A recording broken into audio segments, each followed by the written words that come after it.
Bună ziua frumoși berbeci, bine ați venit la etalarea lunii ianuarie 2025, o etalare generală structurată în așa fel încât să vorbim despre toate aspectele vieții. Da, în descriere știți, vă las minutul exact pentru fiecare subiect sau arie despre care vom vorbi. Această etalare este valabilă, bineînțeles, pentru toți cei care aveți soare, lună, ascendent sau Venus în berbec, dar nu vom trece la etalare înainte de a vă dori un an minunat, anul 2025, să sperăm că este bun sau eu îmi doresc să fie bun pentru toată lumea, bineînțeles, și vă doresc sărbători fericite, dragii mei, alături de familia voastră sau cei dragi vouă. Hai să vedem. Începem cu, bineînțeles, aspectul general al lunii. Vom scoate o carte din acest oracol și apoi o vom clarifica. Aspectul general al lunii ianuarie pentru berbeci. Ok, ia uite-l că a sărit. Wow, fericire! Vedem că luna ianuarie este o lună în care berbecul probabil se va simți împlinit. Ia uite ce avem aici, foarte tare, am mai văzut de foarte multe ori această energie la voi, aparențe false.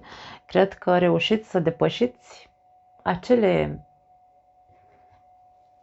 îmi vine să spun acele măști, da? Pentru că ce se întâmplă când păstrăm aparențele, nu suntem noi înșine, da? Și aici despre, ok, berbecul se hotărăște ca începând cu ianuarie 2025 să se concentreze, vine să spun, cel puțin în ianuarie, aspectul general al lunii este de fericire. Vreau să mă bucur, Doamne, nu mai vreau să păstrez aparențe, nu mai vreau să fiu cine nu sunt. Cam asta îmi transmite mie această combinație. Pentru că în trecut am tot văzut false aparențe la voi și aici vorbim despre nu mai vreau false aparențe, vreau să mă concentrez pe a trăi împlinit și fericit cu ceea ce am. 8 de spade a căzut. Interesant. Vine să spun că ieși dintr-un cerc vicios al minții tale și 7 de bâte și te centrezi pe depășirea tuturor obstacolelor. Ia uite, un as de bâte aici avem, foarte interesant. La berbeci luna ianuarie pare că este o lună a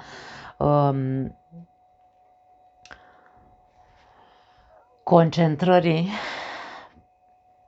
pe a trăi în liniște și pace, a trăi, a găsi, a căuta împlinirea, exprimarea dezvoltă tipică berbecului, pentru că prea mult a stat într-un blocaj berbecul. Un blocaj pe care acum, în luna ianuarie, vrea să-l depășească în totalitate. Îți vei depăși foarte multe limitări și foarte multe blocaje mentale, pentru că spadele ne vorbesc despre blocaje mentale. Gândurile tale în ultimile luni, probabil în ultima jumătate a anului 2024, îmi vine să spun, gândurile tale au fost concentrate pe un singur subiect. Un subiect căruia nu-i găsea o soluție, un eveniment, o problemă cu care te-ai confruntat, dar era o buclă mentală. Tot timpul ajungeai în același punct, nu reușeai niciodată să ieși, să găsești o soluție, să rezolvi ceea ce se întâmpla în capul tău, da? Pentru că erau gândurile tale care te duceau mereu și mereu, erai limitat de gândurile tale să rămâi în acea buclă. Ceea ce vedem, în schimb, și care, bineînțeles, acea buclă probabil că te făcea să trăiești cu măscuța pe față, da? Simt aici pentru unii dintre voi că și cum la sfârșitul anului 2024 ați făcut o promisiune către 2025 în care ați zis, pentru că am văzut în etalarea generală a anului 2025 pentru berbeci arăta foarte bine, da? Foarte bine anul 2025. Tot cu o promisiune, țin minte, da? Acum, tu ți-ai făcut promisiunea sau ți-o vei face noaptea de revelion, poftim, de ce nu? Promisiunea că te vei concentra doar pe pozitiv, doar pe nu neapărat a fi fericit, pentru că fericirea este, hai să spunem așa, pentru fiecare dintre noi e diferită. Te vei concentra ca tu să rămâi împlinit, să te bucuri de tot și să-ți depășești toate limitele mentale cu care te blocau să ajungi la această împlinire pe care ți-ai dorit-o. Aspectul general al lunii ianuarie îl văd unul de concentrare pe depășirea blocajelor și limitărilor. Este ca și cum berbecul, dacă se va simți limitat de alții în luna ianuarie sau de alte evenimente, berbecul va ști să pună piciorul în prag. 7 de bâte este o carte a limitărilor, a punerii limitelor, da? A impunerii respectului, ca și cum pe mine nu mă mai băgați din nou în bucle, nu mă mai băgați în bârfe, nu mă mai băgați în probleme, nu, aici ca și cum nu contați cu mine pentru nimic împletit așa, cumva îmi vine să spun. Berbecul pur și simplu vrea să simtă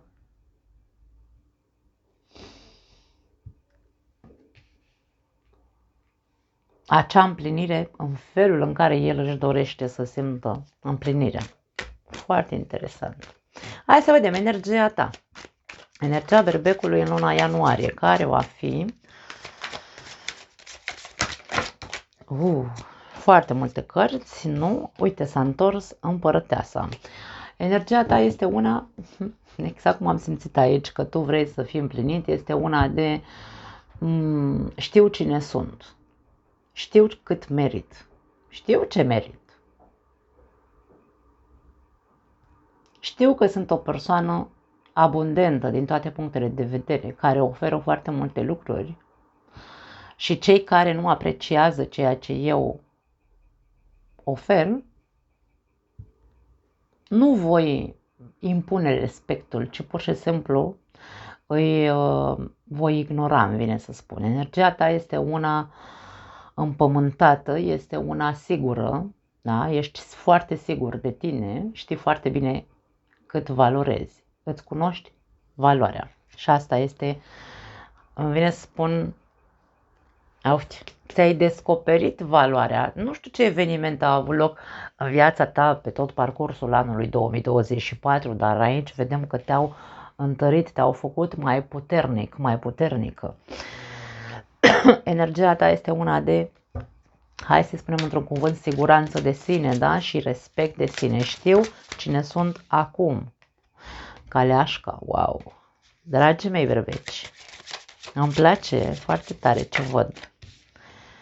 Și 9 de cupe, deci iubire de sine, aici avem o energie extraordinară pentru berbeci. Iubirea de sine, respectul de sine, dorința de a urca, de ce nu? De a ajunge pe cai mari aici, te văd. În ceea ce te privește pe tine, ai făcut o muncă probabil cu tine însuți în 2024. Energia ta este una de viteză și de individualitate. Vreau ca tot ceea ce eu îmi doresc, 9 de cupe este cartea dorințelor interioare, da? Ceea ce eu îmi doresc, vreau pentru mine, bineînțeles, vreau să, ca și cum nu mă voi abate de la drum. Te vei ține, cel puțin în luna ianuarie, te vei menține în această energie. Nu este egoism, poate fi pentru unele persoane din jurul tău să te interpreteze ca fiind egoist, că vezi, Doamne, că ești centrat doar pe tine, pe creșterea ta, nu te interesează altcineva, dar nu e adevărat, împărăteasa este un aliment, da? Este maternă, împărăteasa este o energie maternă, feminină, care oferă din tot ce are mai bun în ea. Cei care nu vor vedea această parte nutritivă a ta, Probabil că te vor, hai să zicem așa, că te vor cataloga ca fiind egoist, dar eu aș spune că tu ești foarte ok, nu văd niciun soi de egoism aici. Cine vrea să fie lângă tine este binevenit, cine nu, e treaba lui. Aici nu avem nici nepăsare, nu avem niciun fel de energie negativă. Berbecul este într-o energie extraordinar de conștientă, îmi vine să spun, de el însuși, încât cine vrea să-l acompanieze e binevenit, cine nu, e treaba lui. Poate că, așa cum am spus, unele persoane te vor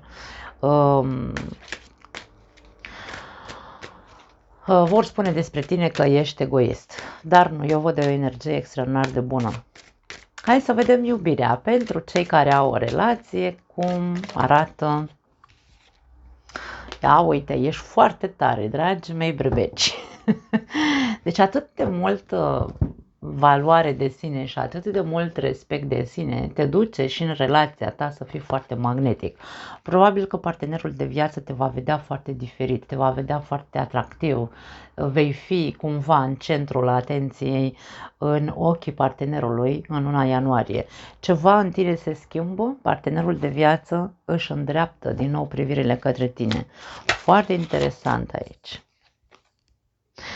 Cavalerul de spade, ok. Și doiul de bâte. Relația berbecilor, pentru, bineînțeles, cei care aveți o relație, va fi una de planificări. Faceți planuri pentru că tu vibrezi în altă energie și veți putea porni pe două căi diferite, vine să spun, făcând planuri de viitor. Singurul lucru pe care l-aș, hai să spunem așa, ca avertizare așa un pic, este atenție la zvâcuri. Pot fi momente în care aceste două drumuri pe care vă doriți să porniți, aveți planuri împreună cu partenerul de viață, începând cu luna ianuarie, e posibil la un moment dat nu să se bată cap în cap, dar din cauza unei energii foarte impulsive, aș spune, avem foarte mult impuls aici, e posibil să se ajungă la anumite răfuiele. Atenție la mândrie, așa, să nu fim foarte, da? Când vedeți că intrați voi sau partenerul sau amândoi, de ce nu? În energie de asta de zvâc și de nervi sau de aoleu, mă enervează că nu ești de acord cu mine, aici e momentul să conștientizăm că adică m-a luat valul sau ne-a luat valul și în loc să ne certăm sau să ne contrazicem, hai să calculăm puțin unde putem să ajungem. Da? Care e cea mai bună variantă, cel mai bun drum? Pentru că aici avem două opțiuni, cumva, da? În orice carte cu numărul 2 există o dualitate, două drumuri și așa mai departe, două soluții, numește-le cum vrei. Ideea este că cei care aveți o relație, e posibil să existe anumite răfuieli, că nu suntem, domne, de acord. Sfatul, într-un fel sau altul, este, vedeți de unde pornește acel zvâc către a ne certa în loc să negociem într-un fel sau altul și cât de mult ne servește planurilor pe care noi le avem. Pentru că noi avem planuri sau vom face planuri începând cu luna ianuarie, da? Pentru relația noastră. Sunt acceptabile certurile sau ne certăm pe degeaba sau ne certăm doar pentru că suntem impulsivi. Aici e nevoie de puțină, hai să o numim așa, puțin ținut în frâu zvâcul ambilor parteneri în ceea ce privește planurile pe care vor să și le facă în continuare în legătură cu relația lor, da? Magnetismul despre care vorbeam mai devreme te poate ajuta pe tine să îți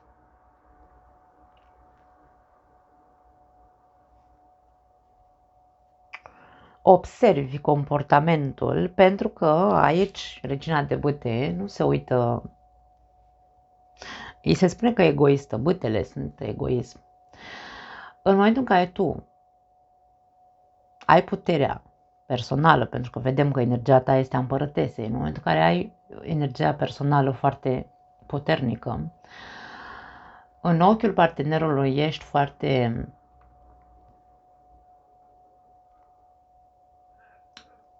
ești privit ca șeful din relație, să zicem așa. De multe ori cădem în păcatul, între ghilimele, de a vrea să ni se împlinească dorințele în relația noastră într-un mod egoist. Și aici este despre tine. Observă-te un pic, pentru că dacă tu vrei să obții ceva în relația ta sau de la partenerul de viață, nu face pe șeful aici, pentru că poți să arunci niște cuvinte. Eu îi spun cavalerului de spade, nu uitați, da? Cred că știți. Îi spun că are limba ascuțită. Dacă amestecăm sau combinăm egoismul, atitudinea impunătoare sau atitudinea de lider, da? De șef, eu sunt șeful în relația asta, în combinație cu acest, hai să-l numim limba ascuțită, aici vedem, poate fi agresivitate verbală. Așadar, observă-te, te poate ajuta, dacă vrei, bineînțeles, să-ți dai seama în momentele în care te apucă așa, să dai cu pumnul în masă sau să pui piciorul în prag, în legătură cu partenerul de viață, observă-te și ține-te în frâu. Pentru că, la un moment dat, e posibil, în această lună, e posibil să te vezi la o răscruce de drumuri în care să zici, nu mi-a mers. Decât să sari calul, îmi vine să spun, mai bine oprește-te și studiază-te. Studiază-ți comportamentul, ca să poți să te frânezi un pic. Atitudinea poate fi una agresivă, pentru că nu cădeți de acord nu cădeți de acord asupra acestor două planuri pe care le aveți sau planurilor pe care le aveți în legătură cu relația voastră. Nu?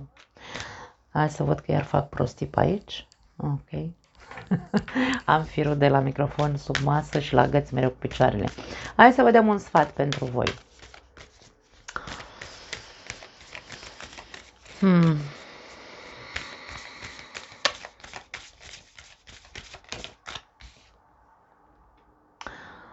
Riscă-te, ți se spune.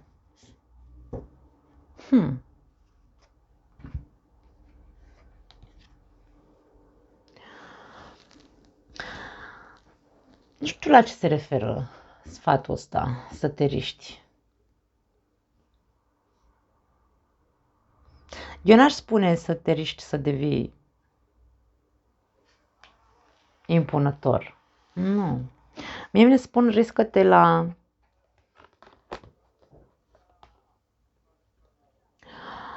a insista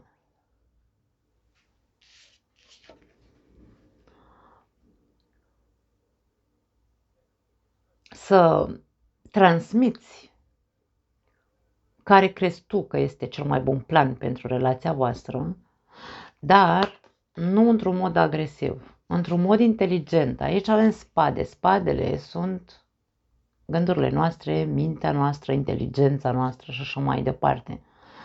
Tu ești foarte ager sau foarte inteligent, foarte repede, da?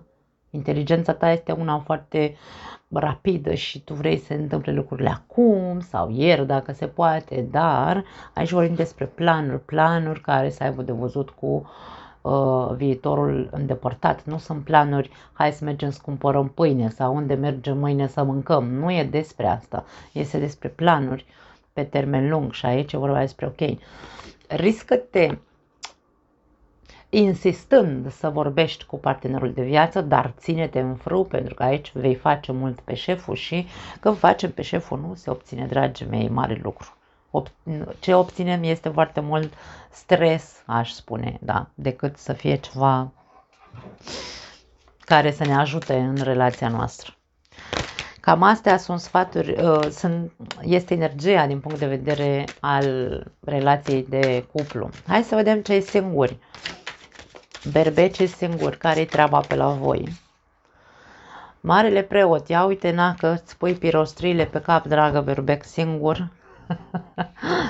Acum, pentru unii dintre voi e posibil aici să vă compromiteți în ceea ce înseamnă o relație de cuplu. Poate că unii dintre voi, dacă n-ați cunoscut pe cineva, ideea e că energia ta este una de ok, hai să mă potolesc într-un fel sau altul, hai să caut și eu ceva sigur, tradițional. Ești într-o energie de căutare de un partener tradițional. Hai să vedem. Poate fi și pentru voi o promisiune pe care ți-ai făcut-o, pentru că dacă aici vorbim despre promisiunea că vrei să fii fericit, pentru cei singuri, dacă ați tot fost așa limitați, nu ați avut de unde să alegeți un partener cu capul pe umeri cu care să faceți o relație, poate că era și despre voi aici, poate că și tu trebuia să ieși un pic din anumite dogme pe care le-ai avut în legătură cu iubirea, în legătură cu persoanele, că nu mai sunt persoane serioase pe planeta asta, bla bla bla, ce ne spunem, nu? Fiecare dintre noi. Dar aici văd un soi de compromis, da? În ceea ce te privește. Hai să vedem. Unii dintre voi poate da, dacă deja cunoașteți pe cineva, nivelul tău de compromis va fi mult mai mare în legătură cu această persoană. 4 de monede.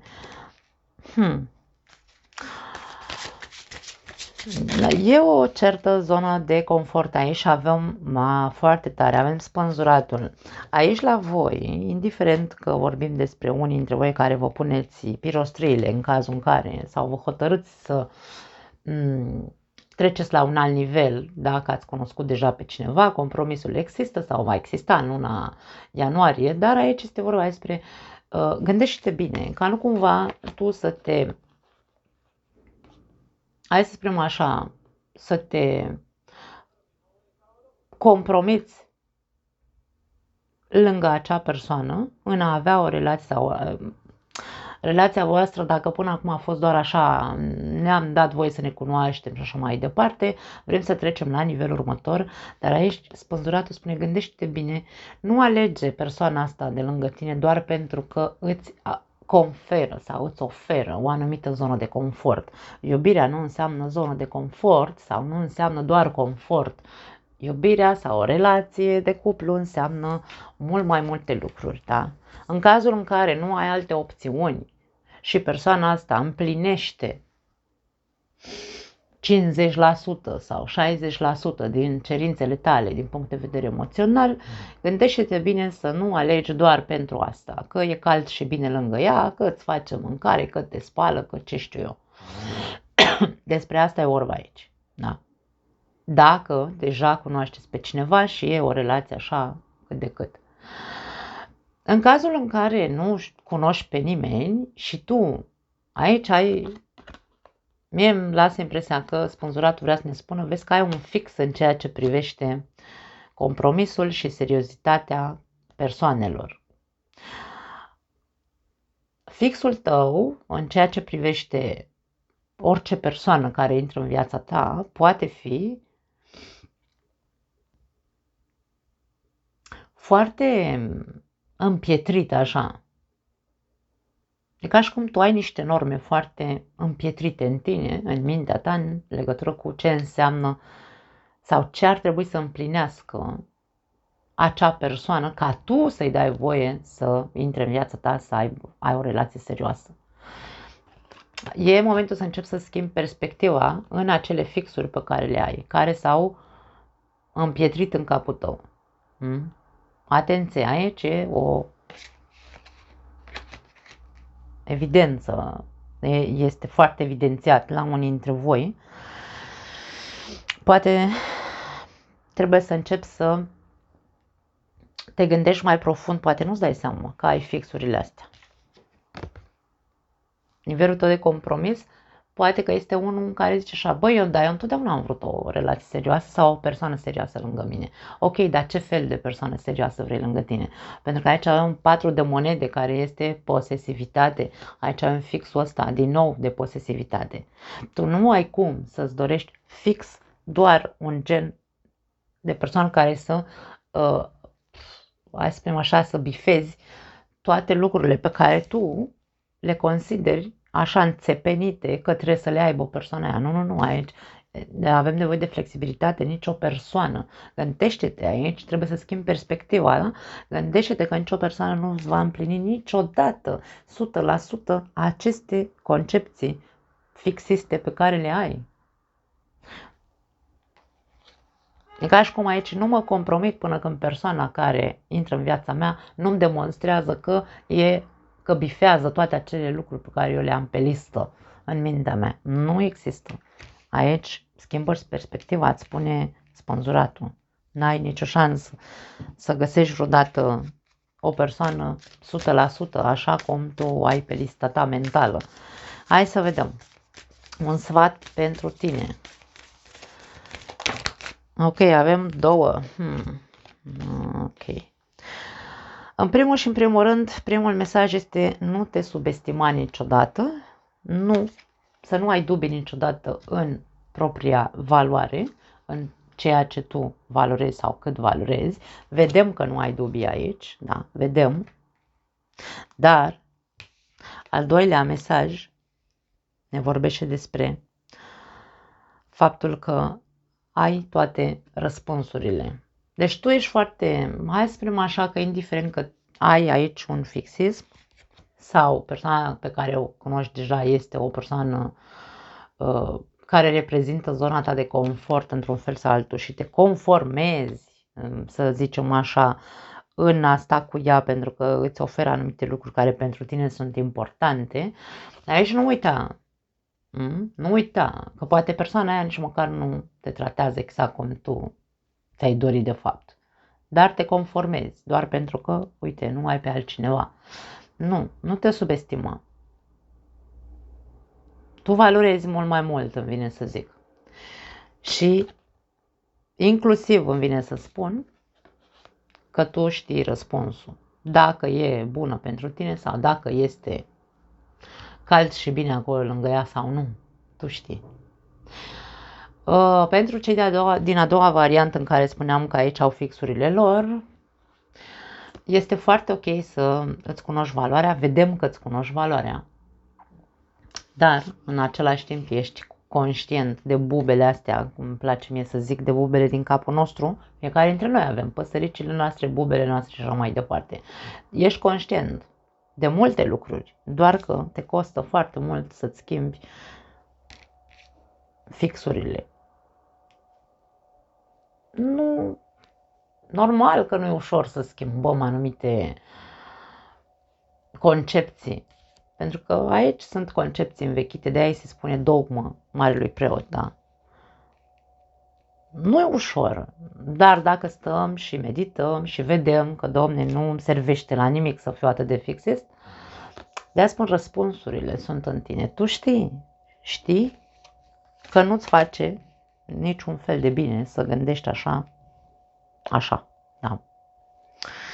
Da. Bun, hai să vedem, trecem la carieră, finanțe, job și tot ce înseamnă acest lucru. Luna.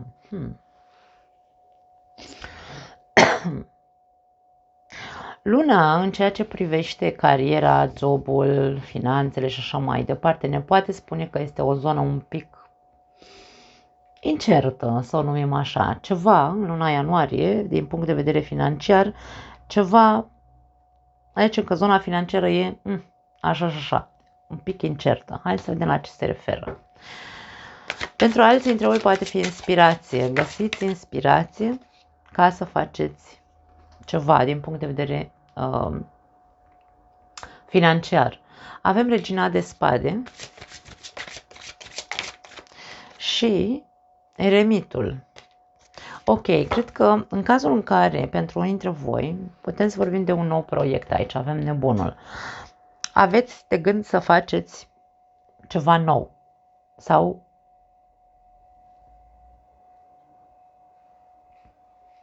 să o luați de la zero în altă parte. Frica, incertitudinea, da? Poate fi una dintre energiile care te năpădesc în ceea ce privește zona financiară. Dacă vrei să începi ceva nou, te văd cu frică sau cu reticență sau cu incertitudine, nu știi dacă va funcționa sau nu. Dar aici e doar o chestiune de minte. Puneți mintea la contribuție, gândește la rece, pentru că avem și eremitul, avem și regina de spade. Vei găsi soluția dacă, într-un fel sau altul, îmi vine să spun, dacă te disociezi mental de fricile tale. Puneți mintea la contribuție. Nu pentru a-ți depăși fricile, ci pentru a nu te mai gândi la ele. Gândește-te doar la acel proiect. Cum să-l structurezi, pentru că regina de spade înseamnă structură mentală. Pune-le pe hârtie, toate ideile pe care le ai, pentru că poate fi inspirație aici cu luna, după cum am zis. Pune pe hârtie toate ideile pe care le ai. Așa, bătrânește sau, dacă vrei, da, bătrânește, că așa se zice. Băbește, vreau să zic, da. Pune-le pe hârtie și vezi, calculează, pentru că e vorba de calculat, e vorba de meditat profund, ca să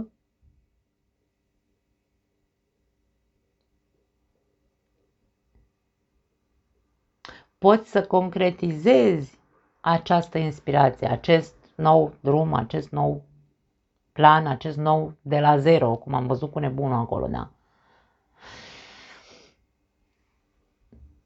E foarte important să te disociezi, îmi vine spun, de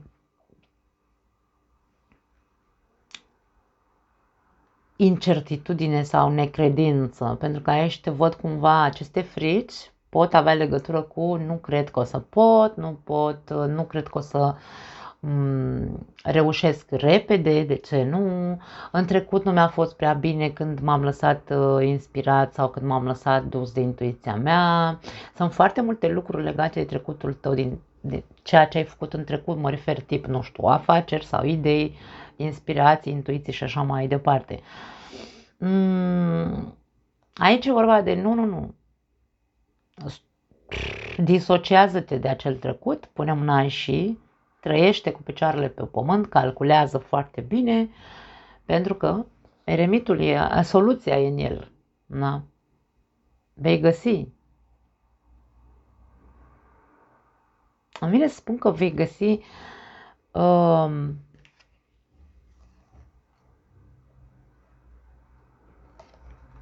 într-un mod rațional, vei găsi drumul pe care să pornești. Cred că e doar o chestiune de structură. Trebuie să te restructurezi într-un fel sau altul, pentru că ești prea pesimist. Luna ne poate vorbi de pesimism. Da? Bun, hai să vedem zona sănătății, așa un pic superficial, nu voi mai intra niciodată în amănunte foarte mari despre sănătate. 8 de bâte. 8-ul de bâte, din punct de vedere al sănătății, este, hai să spunem așa, că sunt mesaje. Vei primi, nu știu, uite, un telefon, un e-mail, dacă ți-ai făcut analize în ultima perioadă sau, fiecare. Aici vedem vești. Și avem, wow, regele de monede și avem îndrăgostiții. Aceste vești pe care le vei primi, probabil că au legătură cu nu neapărat o boală, ci are legătură cu grija către corpul tău. Poate, uite, ți-ai făcut analizele și te duci la medic și îți spune medicul ești ok, dar trebuie să ai grijă de corpul tău pentru că poate în timp să se activeze ceva.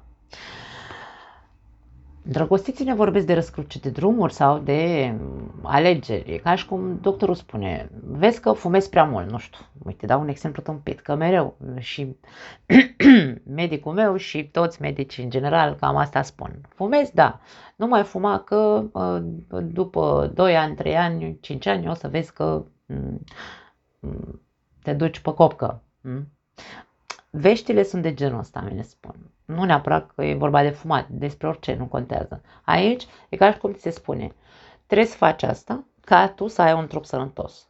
E alegerea ta, dacă vrei să ții cont de ce spun, dacă nu, tu știi, îți asumi cumva. Da? Despre asta vorbim aici. Bun, hai să vedem. La ce trebuie să fii atent în această lună, ianuarie? La conflicte, 5 de bâte, la conflicte, la contradicții sau contraziceri. Atenție aici că e accentuat mai ales pentru cei care aveți o relație, în cazul în care vorbim despre această putere de dominare a partenerului, în care tu poți, într-un mod egoist, să o ții pe ta, că vrei nu știu ce planuri sau vrei să se facă în felul ăsta, poate fi accentuat la voi. Mare atenție că trebuie să fiți cu toții, să fim cu toții atenți la momente de tensiune, la momente de contraziceri, că nu ne convine ceva, trebuie să fim atenți să nu ne lăsăm, nu știu, trași în bârfe sau să ascultăm bârfe sau, da? Deci 5 de bâte este cartea, hai să spunem așa, a neînțelegerilor. Fiți atenți la tensiuni, să le zicem așa. Avem 6 de monede. Bun, e bine. Tensiunile se pot aplana. Sunt foarte multe cărți. Mai luăm una. Ok. Roata norocului. Ok. La ce trebuie să fii atent? La tensiunile pe care la tensiunile care se repetă. Mie vreau să spun că există un ciclu întreg de un an aici. Ești în tensiune cu cineva sau te cerți constant cu cineva. Avem posibilitatea aici să rezolvăm acele contradicții, pentru că sunt certuri tâmpite. Pentru mine 5 de bâte este cartea celor care de plictiseală n-au ce face și se iau la harță, da? Deci când tu vezi că e constant în viața ta, că e cu prietenii, că e în relația ta nu are importanță, cu părinții, cu copiii, habar n-am, nu contează, un subiect care, Doamne, nu reușim să lăsăm niciunul nici altul de la noi. 6 de monede, e foarte clar aici. Aici e ca și cum ți se spune așa, cine nu vrea, chiar dacă unul incită la discuție și celălalt își menține echilibru și nu vrea să intre în provocare, nu intră, da? Asta e fraza pentru voi. La ce trebuie să fii atent? Nu, dacă tu ești echilibrat și îți dai seama că se tot repetă discuțiile astea între tine și cineva și tu reușești să te menții echilibrat și nu intri în provocări, atunci se termină, se iese din roată. Cine vrea să o țină langa, o va ține langa. La ce trebuie să fii atent? La ceea ce se repetă între tine și o altă persoană și să aplanezi aici. Fii tu cel care aplanează, nu cel care provoacă, nu cel care se lasă provocat. Tu trebuie să rupi ciclul ăsta de repetitivitate. Și poți, de ce? Pentru că aici te văd că tu ești pe energia lunii, da? Aspectul general al lunii ne spune că tu vrei să fii împlinit și fericit. Nu mai vrei divergențe, nu mai vrei blocaje, nu mai vrei alte prostii. Tu ești cheia în luna ianuarie, îmi vine să zic. Hai să vedem. De ce lucru ar trebui să te bucuri mai mult în luna ianuarie? Asul de spade.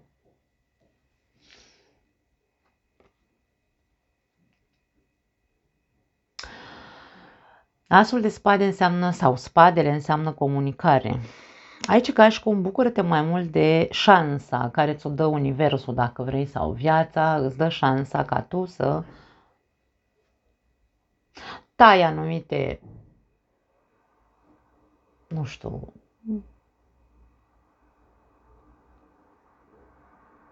să tai, să termini cu anumite lucruri și să începi altceva. Un nou ciclu. Da. Asul de spade este asul adevărului. Mie asta îmi place să spun despre el. Bucură-te că acum poate conștiința ta este mai, sau mintea ta e mai conștientă, bucură-te că ai învățat multe lucruri, pentru că spadele înseamnă și ceea ce învățăm. Bucură-te că poți să susții adevărul sus și tare, fără să, nu știu, fără să, îmi vine să spun, dar nu neapărat, da? Fără să spese de ce zice lumea sau dacă le place altora adevărul tău. Deci aici vorba despre bucură-te de toate aceste lucruri pe care le-ai înțeles, pe care le-ai rezolvat până în momentul ăsta din viața ta. Da?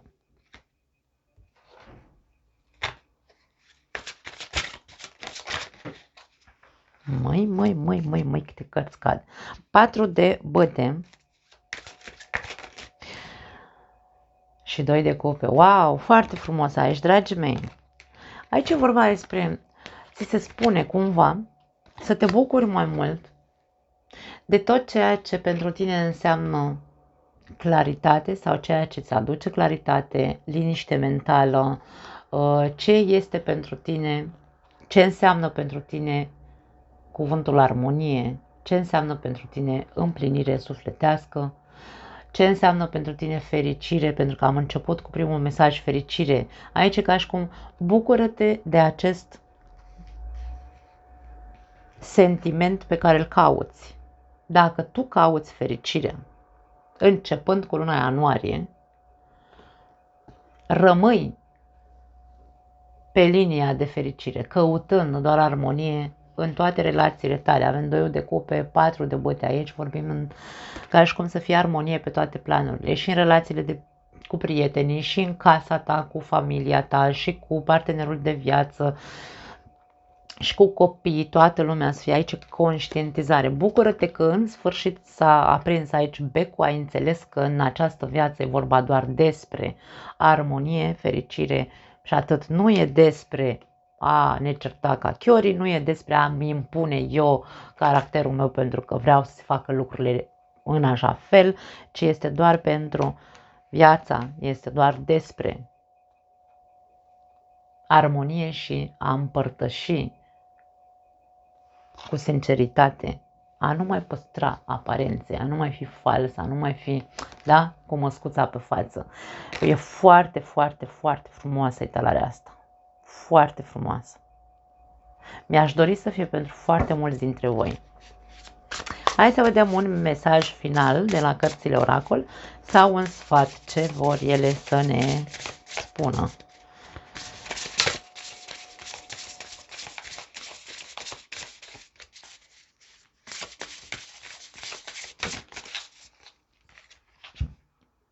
Șase de monede. Dragii mei, terminăm cu echilibru aici la voi și mesajul spune așa, sau sfatul este următorul. Fiecare binecuvântare pe care o dai se va întoarce către tine. De aia spun că e foarte important această arie în care ar trebui să te bucuri mult mai mult de tot ce înseamnă iubire, armonie, fericire, împlinire. Împreună cu alte persoane, nu singur, nu în singurătate. Tot ceea ce tu oferi, pentru că 6 de monede este cartea generozității și se repetă în această etalare, da? Cine nu vrea să se certe, nu intră în ceartă, cum am spus mai devreme, sau nu intră în conflicte, chiar dacă e provocat. Fiecare binecuvântare pe care o dai, 6 de monede, generozitate, se va întoarce către tine. Nu pot să zic altceva. E doar o chestie de conștientizare. foarte tare, tare. Nu mai am altceva, dragii mei, pentru voi. Vă pup, vă iubesc, vă doresc un an minunat. Ne vedem, bineînțeles, în următoarea talare. Ciao!